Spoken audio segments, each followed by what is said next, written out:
चरित्र लेसी राजस्थान के भक्त माथी रंगजी नु चरित्र। रंगजी भक्त जयपुर नी बाजू में धौसा नामनु गाम छे एमां थई गया छे। मतलब जयपुर थी थोड़ुक ज नजीक आ गाम छे धौसा, एनी अंदर आ रंगजी नामना भक्त थई गया छे। मूळ जैन धर्मनु पालन करता था जैन, पण आम कई भक्ति में रुचि नथी। भक्ति में रुचि तो पाछळथी लागी। पेला तो ई वेपारनु काम करता, अनाज करियाणानी एनी मोटी वेपारोनी दुकान हती, एटले ई वेपारनु काम करे अने पैसा कमाई, बस ई ज एनुं जीवन हतुं। ई सिवाय एनुं कोई बीजुं जीवन हतुं नहीं। आध्यात्मिक जीवन हतुं नहीं तो एक चमत्कार एवो बनशे ने के आध्यात्मिक जीवन में जाशे। वास्तव में एनुं आध्यात्मिक जीवन हतुं नहीं, एवी वस्तु छे। तो ई रंगजी भगत हता, एने एक नौकर हतो अने ई नौकर पापी हतो। आनी दुकान में काम पण करे अने दुकान मांथी वस्तुनी चोरी करी लीए ने माल ओछो आपे ने एवी रीते चोरी चबरकी करीने ई पण थोड़ा घणा पैसा कमाई लेतो तो केवो हतो। तो मरीने ई नौकर यमलोक गयो। એટલે યમરાજાએ પૂછ્યું કે ભાઈ આના પાપ પુણ્ય શું છે, જરાક હિસાબ તો બતાવો એટલે ખબર પડે। તો બધા કે આના તો બહુ ભયંકર પાપ છે કે પુણ્ય તો આને કર્યા જ નથી કે તો હવે શું કરશી?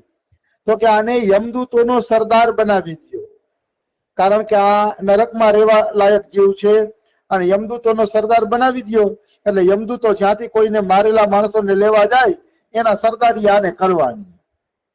તો ઠીક છે, એટલે એને યમદૂતોનો સરદાર બનાવી દેવામાં આવ્યો। જેવી રીતે જેલમાં કોઈ ખુખાર કેદી હોય ને, એ ખુખાર કેદીને સરદાર બનાવી દે એટલે નાના નાના કેદી બધા ડરે। એવી જ રીતે અહીંયા યમરાજાના સરદાર આને બનાવી દીધા યમદૂતોના। હવે એક વખત ધૌસા ગામમાં એક વણજારો હતો, એ વણજારાનો સમય પૂરો થઈ ગયો હતો એટલે આ રંગજી મંદિરનો નોકર જે યમદૂતોનો સરદાર બન્યો હતો એ ધૌસા ગામ આવ્યો ઓલા વણજારાને લેવા માટે। તો એને એમ થયું કે આ રંગજીના દુકાનમાં મેં ખૂબ નોકરી કરી છે અને ખૂબ નોકરી કરીને ખૂબ એમનું નમક ખાધું છે, અનાજ ખાધું છે, તો હાલો આને સાવધાન કરી દઉં કે ભાઈ ભગવાનના ભજનમાં લાગી જાય નકર મરીને મારી જેમ નરકમાં ગતિ થશે। એટલે ઈ નોકર રંગજી પાસે ગયો। રંગજી પાસે ગયો એટલે રંગજી કહેલા તું તો ક્યાં ગાયબ થઈ ગયો કે વર્ષો ત્યાં દેખાણો નથી કે કામ ધંધો છોડીને ક્યાં ભાગી ગયો હતો? તો કે ભાઈ હું તો મરી ગયો છું, કીધું નહીં કોઈ કાંઈ કહેતો તું મારી યાર વાતો તો કરા શીખીએ। તો કે ભલે હું વાતો કરું પણ હું મરી ગયો છું અને મને યમદૂતોનો સરદાર બનાવવામાં આવ્યો છે અને આજે હું તમારા ગામમાં એક વણજારાને લેવા આવ્યો છું। પણ આ તો તમે મરી ગયા તો એમ થયું કે તમને સાચી સલાહ આપી દઉં કે તમે પ્રભુ ભજન કરી લેજો, જો પ્રભુ ભજન નહીં કરો ને તો મારા જેવા બુરા હાલ થશે। રંગજી કે યાર તું ગપ્પીદાસ લાગે છે, તું બંજારાને લેવા આવ્યો એની ખાતરી શું? તો કે હું એને બંજારાને લેવા આવ્યો છું કારણ કે એનું જીવન પૂરું થઈ ગયું છે અને આ ધર્મ કાર્ય મેં ન કર્યું એટલે હું આ યમનો દૂતોનો સરદાર બન્યો ને એવું બધું છે, એટલે તમે ભજન કરજો। તો ઓલો રંગજી કે પણ ઓલો વણજારો તો ભલો ચંગો છે, એ કે શરીરે તગડો છે, નખમાં રોગ નથી, એને તું કઈ રીતે લઈ જાય છે? તો યમદૂત કે જોજો તમે હું એને કેવી રીતે લઈ જાઉં છું। એના જ બળદિયાના શિંગડા ઉપર બેસીને એનું કલેજું ફાડીને લઈ જાય। એના બળદિયાના શિંગડા ઉપર પેલા બેસી જાય શીખીએ, પછી એ જ શિંગડાથી એનું કલેજું ફાડી નાખીશ અને પછી કલેજું ફાડીને એને હું લઈ જાય। એમ તો કે હા, એટલે રંગજીએ વિચાર કર્યો કે જોઉં તો ખરા આવું થાય છે કે નહીં। બીજું શું કરે રંગજી?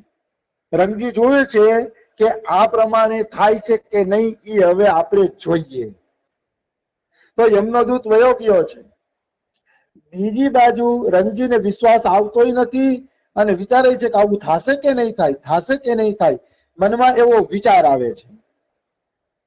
પછી એ વિચારને જોવા માટે એ નક્કી કરે છે કે કાલ સવારે જોઉં કે વણજારાનું મૃત્યુ થાય છે કે નહીં.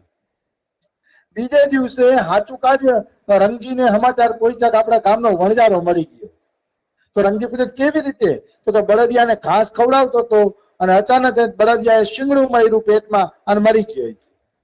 એમ તો કે હા. દોડીને રંગજી ગયા એના ઘરે. દોડીને એના ઘરે ગયા તો હાચું કાજ વણજારો મરેલો હતો. એ મરેલા વણજારાને જોઈને એને એમ થઈ ગયું કે મારો નોકર અવશ્ય મરીને યમદૂતનો સરદાર બન્યો છે અને એની વાત સાચી છે, એટલે જો ભજન નહીં કરવામાં આવે તો મરીના બનવું પડશે. ઘણા લોકો નરકને ન માનતા હોય, યમરાજાને માનતા ન હોય. ન માનવાથી થોડું પતવાનું છે, નરકમાં અવશ્ય જવું પડે છે જો મનુષ્ય પાપ કરે છે તો. તમે માનો ચાહે ન માનો કોઈ ફરક નથી પડતો. તમારે જો નરકથી બચવું હોય તો ભગવાનનું ભજન કરવું જ પડશે.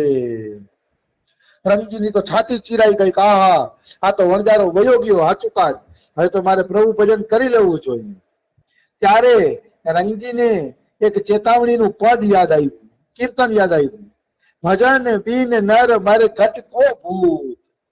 ભજન વગર મનુષ્ય મરઘટ એટલે શમશાનના ભૂત બરાબર જ છે. જેમ શમશાનનું ભૂત હોય એવી જ રીતે ભજન વગર મનુષ્ય શમશાનના ભૂત. આપણે એમ થાય કે શમશાનનો ભૂત ક્યાંથી? મનુષ્ય તો ખાય છે, પીએ છે, નોકરીએ જાય છે, ધંધો કરે છે, બધું કરે છે. તો કે એ મળતું જ છે શમશાનનું. ખાલી એના પ્રાણ ગયા નથી એટલું જ મોડું છે, બાકી મળતું જ છે. શા માટે મળતું છે? તો કે ભજન નથી એટલે. ભજન વગરનો મનુષ્ય મરદા બરાબર જ છે, એમાં કોઈ એટલે કોઈ શંકા નથી. ભજન બિન નર મરઘટ કો ભૂત. શ્યામ શ્યામ રમે રસના સો તિનકો જાન સપૂત. રસના એટલે જીભ, જેની જીભ સતત શ્યામ શ્યામ રામ રામ નામનો જપ કરે છે ને એને જ તમારે સપૂત માનવાનો, બાકી બધા કપૂત. ભગવાનનું નામ જો તમારા સંતાનોના મોઢે નીકળતું નથી તો માનવાનું કે તમે બધા કપૂતને જ મતલબ જૈણા છે. અને જો ભગવાનનું નામ લેતા હોય તો સપૂત. પછી ભલે ઓછા હાથ બોલીએ એનો કઈ વાંધો નહીં, કારણ કે સંસારમાં 24 કલાક ભગવાનનું નામ તો બહુ મોટી કૃપા હોય ત્યારે લેવાય છે, પણ થોડું લઈએ, શ્રદ્ધા રાખીએ, એવું કઈક કરે તો એ સપૂત, બાકી બધા કપૂત. બીનું હરિભજન કરમ સબ અકરમ આઠો ગાંઠ કપૂત. હરિભજન વગર તમે જેટલા કર્મ કરો છો એ બધા અકરમ છે, બેકાર છે, નકામા છે. અને આઠો ગાંઠ કપૂત, એનું થોડુંક મને સમજાતું નથી, પણ એ બધું કપૂતમાં આવશે. કે ભજન નથી કરતો એ કપૂત. ભજન તો ખરેખર ઘરમાં બધા કરવા જ જોઈએ. ભલે ભલે સવારે અડધી કલાક કરે, સાંજે અડધી કલાક, કલાક જ ભલે કરે, પણ જેને ભજનમાં જ રુચિ નથી એ ઘર ઘર જ નથી, ઘર શમશાન જ છે. અને એમાં રહેવા વાળા બધા મરદા જ છે. એવું નથી કે હું બોલું છું, રામાયણમાં આવે છે, જીન હરિ ભક્તિ હૃદય નહીં આની જીવત સૌ સમાન તે પ્રાણી. જેના હૃદયમાં હરિભક્તિ નથી એ માણસ મરદા સમાન જ જીવે છે. રામચરિત માનસમાં તુલસીદાસે કીધું છે. આવી વસ્તુ છે. એક અનન્ય ભક્તિ બીનું કીને દ્રગ કરની કરતું. એક અનન્ય ભક્તિ, જેનામાં અનન્ય ભક્તિ નથી, મતલબ ભગવાન સિવાય જેને કાંઈ જોતું નથી, એવી અનન્ય ભક્તિ જેની નથી એને ધ્રુગ એટલે ધિકાર છે, એની કરતૂત ને ધિકાર છે, એના કર્મ ને ધિકાર છે કે જેને ભગવાન સિવાય બીજું કાંઈ જોઈ છે. સાચો ભક્ત તો એ જ કીધો છે કે જેને ભગવાન સિવાય બીજું કાંઈ જોઈએ નહીં. નિશિદિન કરત કપટ છલ બાજી સમજે નહીં આઉત. માણસ આખો દિવસ છલ કરે, કપટ કરે, કોઈના પૈસા કમાવા માટે કેટલું ખોટું કરે, આ બધું છલ કપટ કરે છે, તો કઈ એની જિંદગીની બાજી હારી ગઈ હોય છે. સરસ માધુરી અંત કાલ મેં મારેંગે યમદૂત.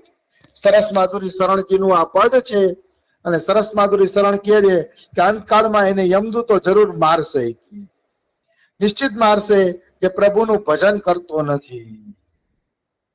તો રંગજીને તો હવે નજરે વણજારાને મરતો જોયો અને આ પદ સાંભળ્યું એટલે વૈરાગ્ય લાગી ગયો અને પોતાની દુકાન જલ્દી આટોપી લીધી.